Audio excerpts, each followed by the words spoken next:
medar deui ngahanca deui tur ngahibur deui wargi Dahlia dina radiona sewang-sewangan ku bidangan dongeng Sunda ti Dahlia anu dijomantarakeun ti Galura 101,5 FM Radio Dahlia dina jejer carios si Konceleng Wilujeng ngadangukeun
Dahlia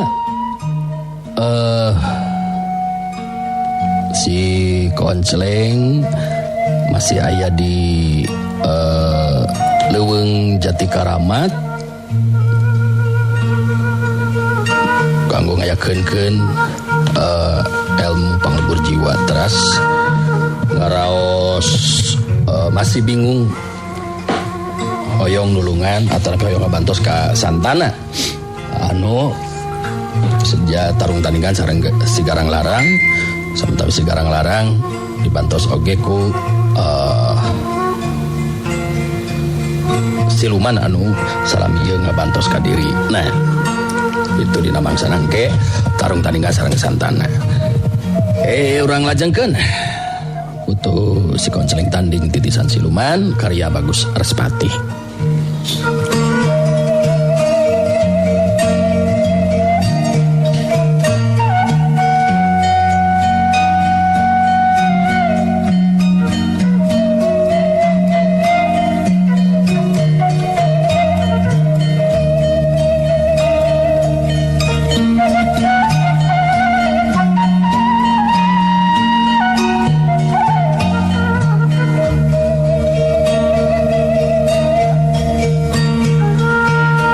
Menang ilapat ti Eyang Jati Bodas dina impianana kinanti geus kitu mah harita lilir tina sarena saterusna ngoneal hudang keluar ti jero kamarna waktu ningali kalebah si Konceleng anu keur husu menekung langsung harita digoro ku batinna kinanti panggero batin kinanti tembus kana batinna si Konceleng harita si Konceleng ngabentakkeun panonna ningali kelebah kinanti anu aya di bale-bale geus kitu mah si Konceleng cengkat nangtung terus nyampeurkeun diuk sila teu jauh ti kinanti harita si Konceleng langsung tumanya lantaran hate anu panasaran kumaha wartosna ieu Mas Kinanti nya aya wowongan teh Eyang Jati Bodas deh kakang teu sabar ya yang geura terang kumaha pituduh teh Eyang Jati Bodas. Cobi kumaha cenah sok atuh enggal jelaskeun ka akang.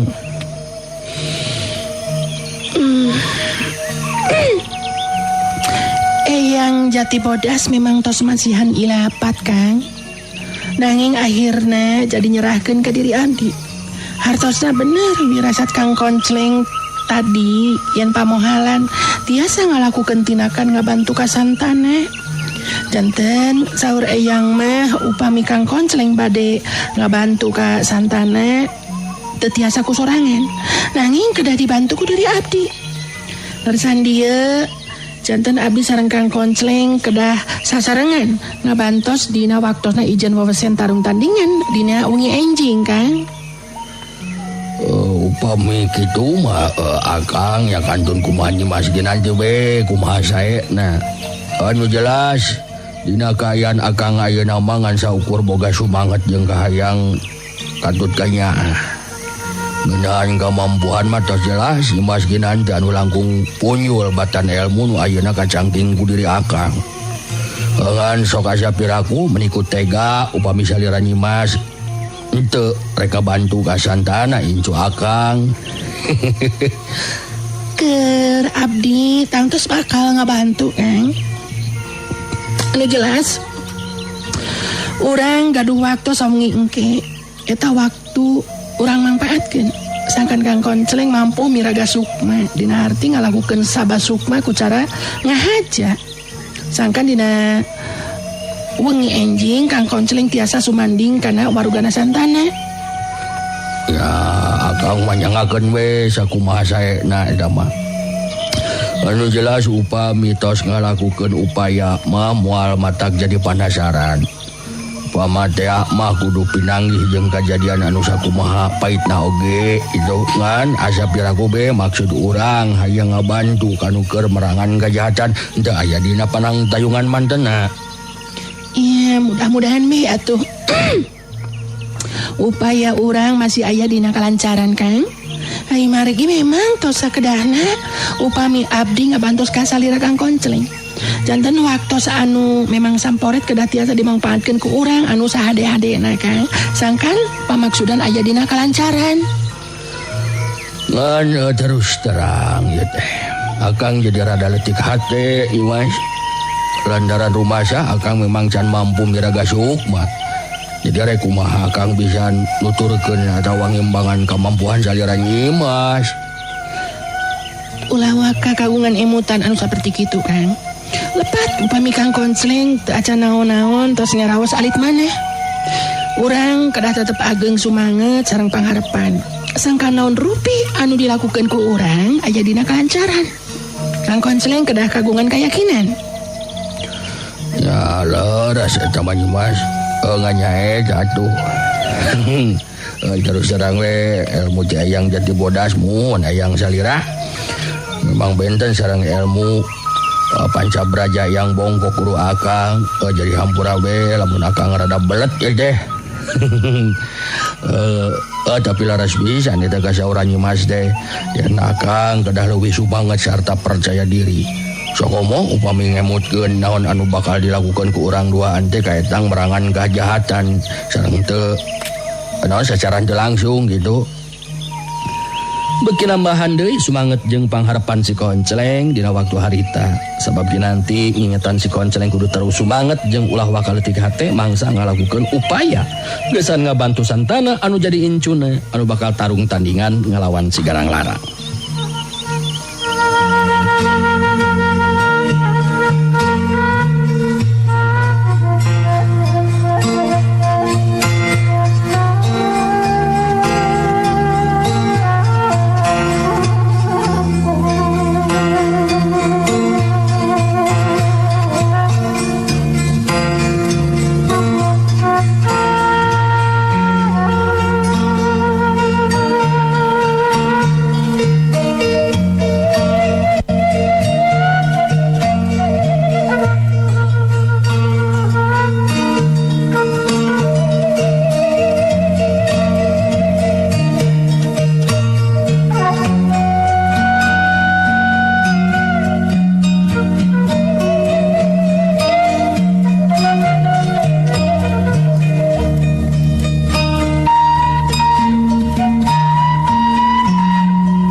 Dahlia urang caturkeun di tempat sejen mangsa wanci peuting sumanding. Harita Abah Domas disaksian ku Barjaya jeung Jahri metakeun kamampuhanana gesan mentangkeun elmu gandrung ayu ka anu jadi sasaran nyata wanoja anu ngaran Injani. Abah Domas sing hareupan rupa-rupa sasajen dina nyiru leutik. Barukuyan geus hurung teu lila Abah Domas ngabagikeun paneteupna ka Barjaya jeung Jahri bari terus nyarita. Abah ayeuna rek ngamimitian mendangkeun ilmu gandrung ayung teh. Ya se ai penting mah. Sabab si amu geus sare moal daikeun ngaganggu. Aden tos ayeuna mah moal aya di parubahan naon-naon deui panginten ieu teh tetep Injani anu bakal jadi sasaran teh gitu. Moal aya perubahan deui. Anu penting ketrukeun sakabeh ilmu panemu jeung jampe pamake Abah. Sangkan karep pamaksudan abdi bisa aya dina kalancaran. Wanoja anu ngaran Injani bener-bener gandrung nguyung kaedanan ku diri abdi kan. Bah gitu neangan kuring sina datang sorangan gitu tabah. Oh, sing percaya we ka Baden. Kakuatan ilmu gandrung ayu moal bisa disinglar sanajan ku sabaya oge. Dina poe isukan bisa dibuktikeun kumaha kajadian anu bakal karanapan ku Injani. Nah, ayeuna Abah bakal mimitian yeuh. Caricing ya ulah ngobrol yeuh. Geus kitu mah Barjaya jeung Jahri ukur caricing geus teu wanian deui ngalobrol. Sedengkeun Abah Domas harita geus kamimitian metakeun kamampuhanana luyu jeung kabiasaan adu dilakukeun ku dirina mangsa mentakeun kakuatan ilmu gandrung ayu.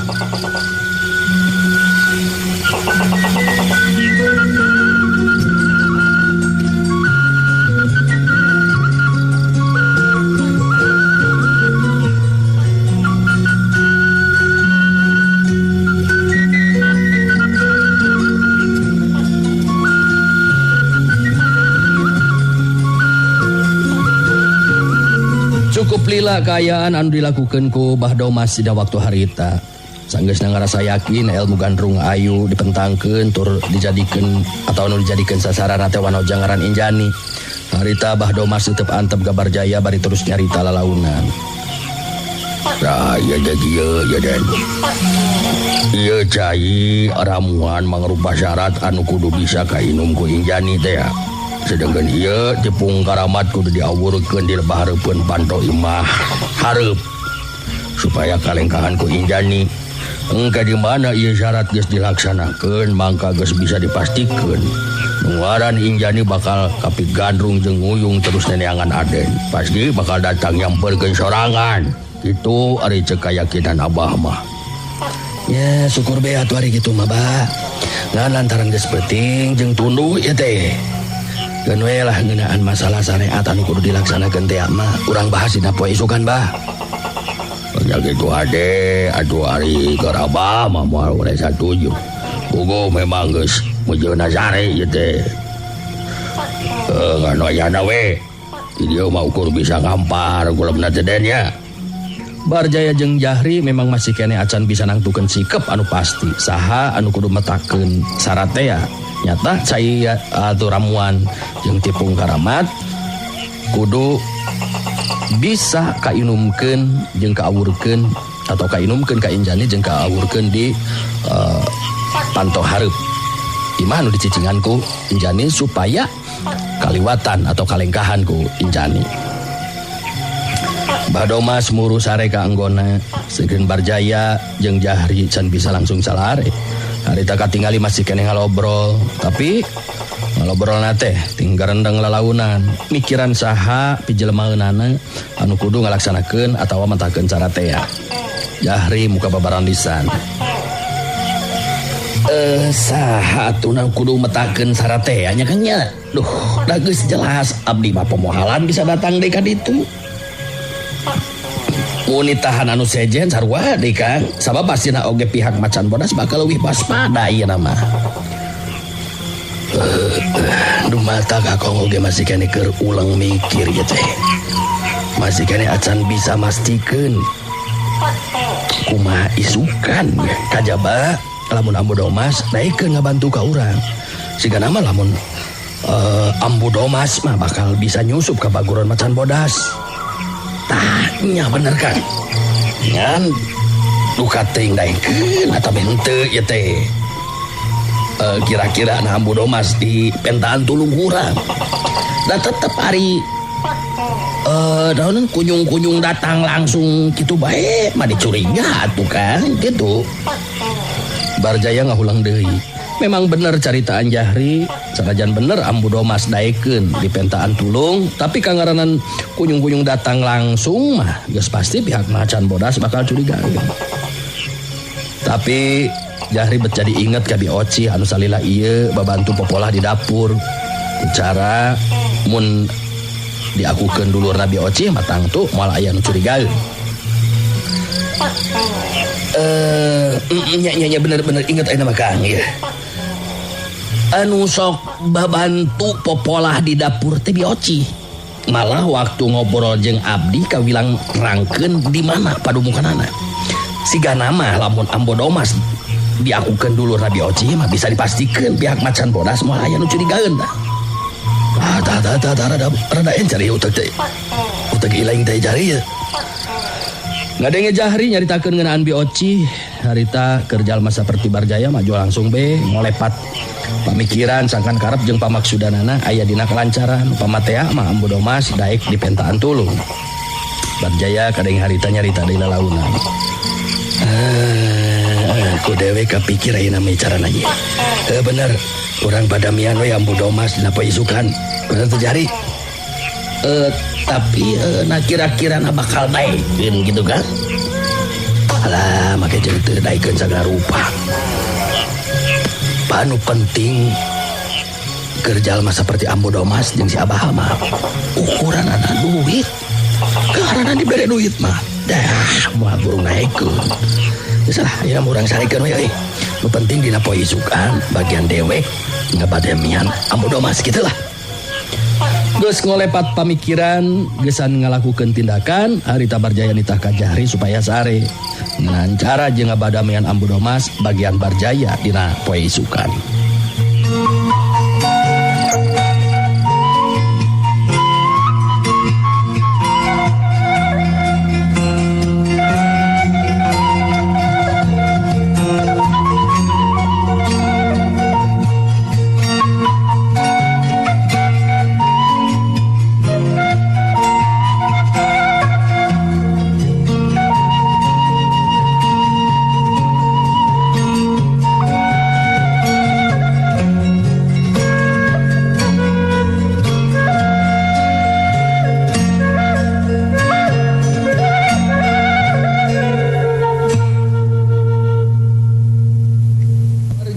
Wargi Dahlia dina poe isukna wanci isuk-isuk waktu Bah Domas indit mandi ke pancuran harita aya kesempatan keur Barjaya ngajakan badami ke Ambu Domas. Tah jadi kieu ya Ambu. Kuring ayeuna ngahajar rek ngajakan badami ke Ambu. Malah diharapkeun pisan ya Ambu bisa nulungan kana naon rupa anu diharapkeun ku kuring. Janten kumaha ya maksud Aden teh cikan Ambu yang jelas heula ieu teh Aden. Aduh tadi wangi jeung si Abah teh kumaha parantos beres coba kumaha hasilna nya nu matak ayeuna ngajakan badami ka Ambu teh lantaran kudu aya syarat anu kudu dipetakeun nyata cai ramuan kudu kainum ku Injani. Terus deui ieu tipung karamat kudu diaurkeun luhur panto hareupeun imah supaya kalingkahan ku Injani. Ngan anu jadi bingung teh saha atuh nu kudu ngalakukeunana. Sabab lamun kuring duaan mah geus pasti bakal curigaeun aya di tempatna Injani. Janten kumaha tuh ieu teh maksud Aden teh? Nya upami salira Aden kitu deui ujang Jahri teu bisa metakeun eta syarat teh nya kudu aya anu teh bisa atuh ngalaksanakeunana. Sabab lamun teu aya nu bisa ngalaksanakeunana meureun mubah upaya si Abah teh. Geus pasti moal aya hasilna ari nepikeun ka henteu dilaksanakeun mah. Nya nu matak ayeuna ngajakan badami ka ambu oge. Kuring rek mentes langsung jeung minta tulung ieu teh minta bantuan ka ambu. Jadi diharapkeun ku kuring mah ambu anu kudu ngalaksanakeun pancen keur metakeun cara teh ya. Jadi ari kacengekeunna nama supaya ambu ulah aya nu nyuriga. Kudu ngadeketan Bi Oci anu sapopoena babantu popola di dapur. Ku cara ambu diaku dulur ku Bi Oci di mana datang ke tempatna Injani nyata di Paguron Macan Bodas. Terus bisa dipastikan moal aya nu curigaeun kitu ari pikiran kuring mah.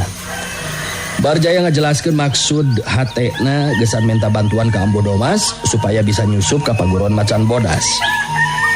Katingali harita Ambu Domas ngahulang heula sakedeung siga nu keur mikir. Sedengkeun Barjaya harita katingali nyarita deui bari neuteup antep ka Ambu Domas. Lamun Ambu sanggup nulungan sajabat ti buruh diheulakeun teh. Engke di mana urusan geus beres kuring bakal mere hadiah deui ka Ambu. Ari Aden bade mercantenkeun kitu mah ka Ambu. Arupina nya urang padantenkeun we heula atuh jeung si Abah. Da Ambu oge teu bisa mawa karep sorangan abah dieu mah. Ari engke kumaha ceuk si Abah?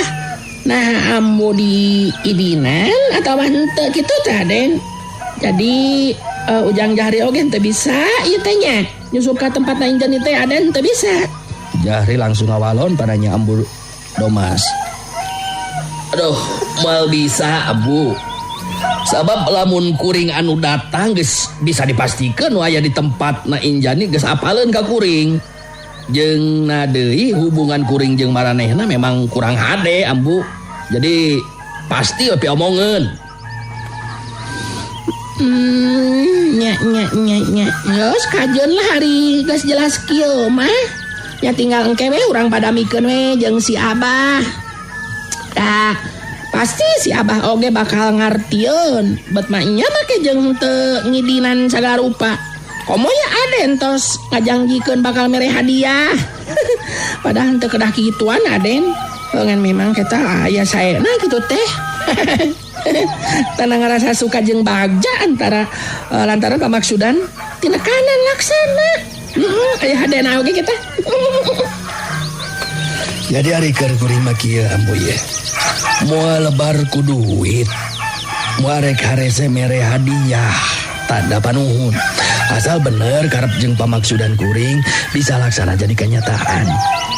Nu ngaran Injani bener-bener kaedanan ku kuring. Sina nyuuh, sina gegaleprekan Ambu. Suka meureunna ningalikeun anak oge gitu.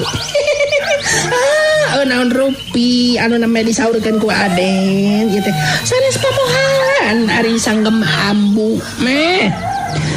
Da cek Ambu oge anu atos-atos oge teu aya anu gagal saurang oge. Janten dina leresan eta mah Aden teu kedah mangmang deui. Nanging kitu na teh ye upami parantos dilaksanakeun syariatna sakumaha anu disaurkeun ku si Abah. Jahri milu mairan caritaan. Anu matak lebah dinya anu kudu dibantu ku Ambu mah.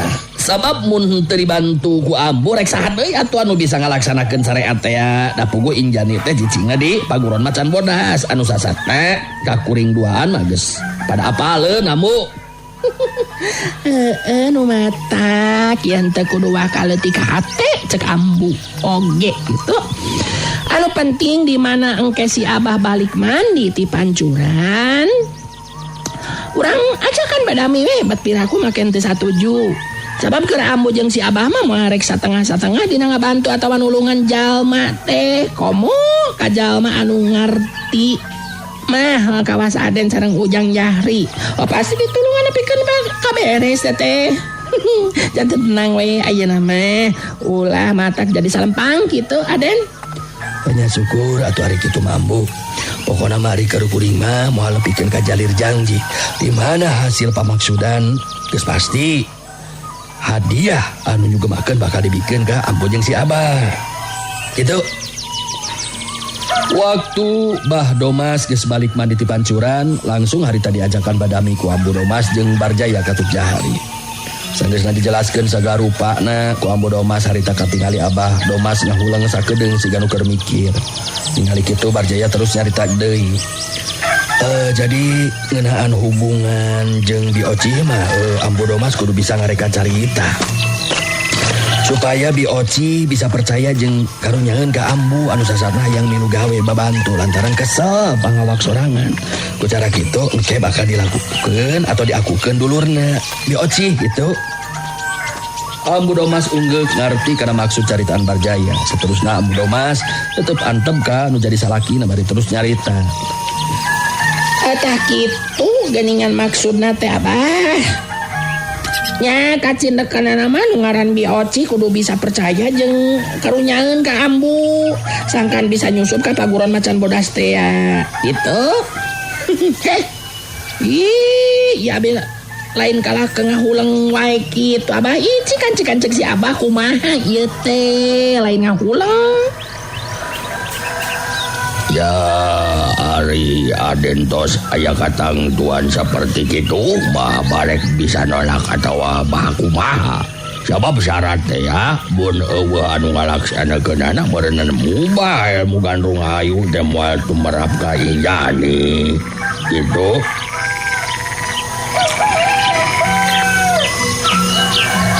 Iya nu penting mah nu matak Ambu kudu diidinan pikeun nyumponan pancen ti si Aden. Eta anu penting kudu dipikirkeun teh ku Abah kumaha carana supaya anu ngaran Bioci percayaeun kana omongan Ambu kitu. Sarta karunyaeun anu saterusna mawa init gawe ka paguron macan bodas bari diakukeun dulurna gitu ku cara kitu jadi kacindekanana pamaksudan teh bakal laksana tina kanan gitu.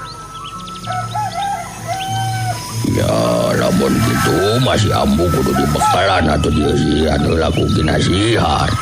Sangkan ngaran Bioci percayaeun kana setiap caritaan si Ambu saterusna timbul rasa asih atawanya nu akhirna dina inditna ka paguron macan bodas teh diakukeun dulurna sangkan pihak macan bodas eueuh anu curigaeun.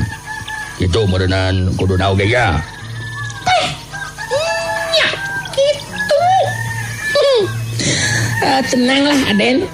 Tos kieu waleran sareng sikap si Abah mah nganu hartos pamaksadan salira Aden disaluyuan ku si Abah.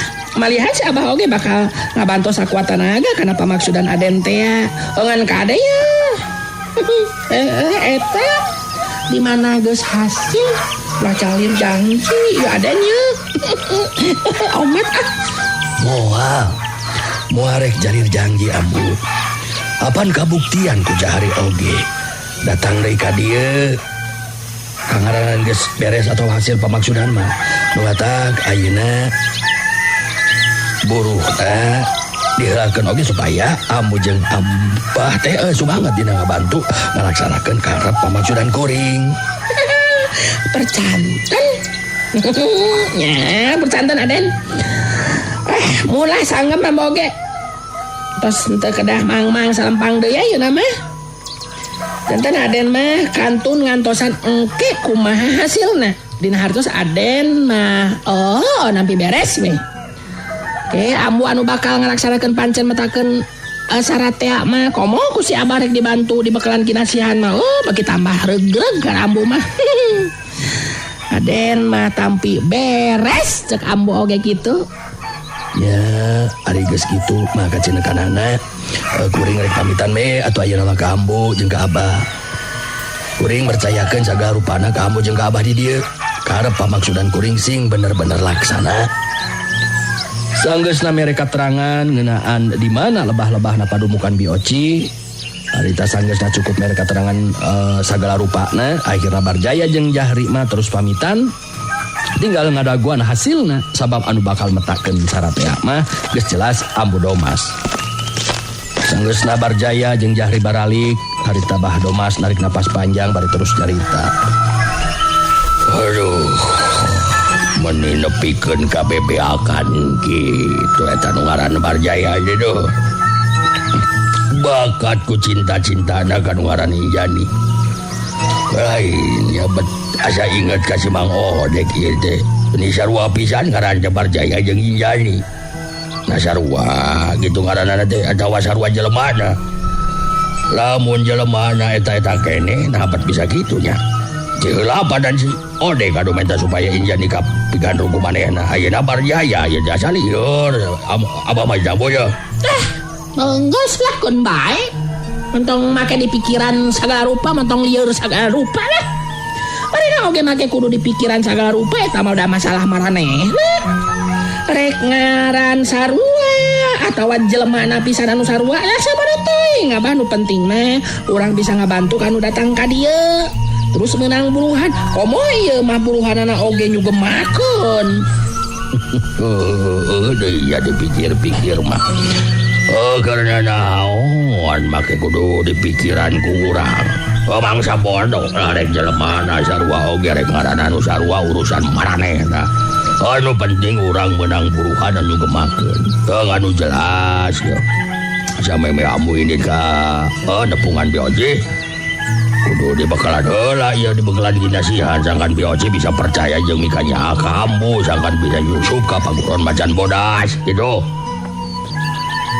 Kitu di antara kayaan Mbah Domas jeung pamajikanana mangsa badami anu paheut geus ngalaksanakeun pancen ti Barjaya pikeun nyusup ka paguron macan bodas matakeun saratea.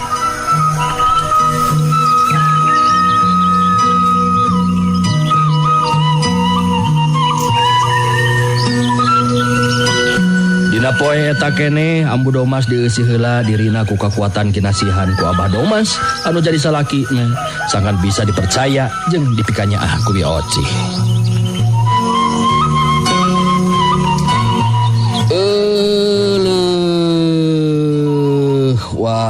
Waktosna wargi parantos teu nyekapan deui wae. Kedah diecagkeun deui wae serial si konseling dinten ieu. Aduh sihapunten waktosna parantos ep.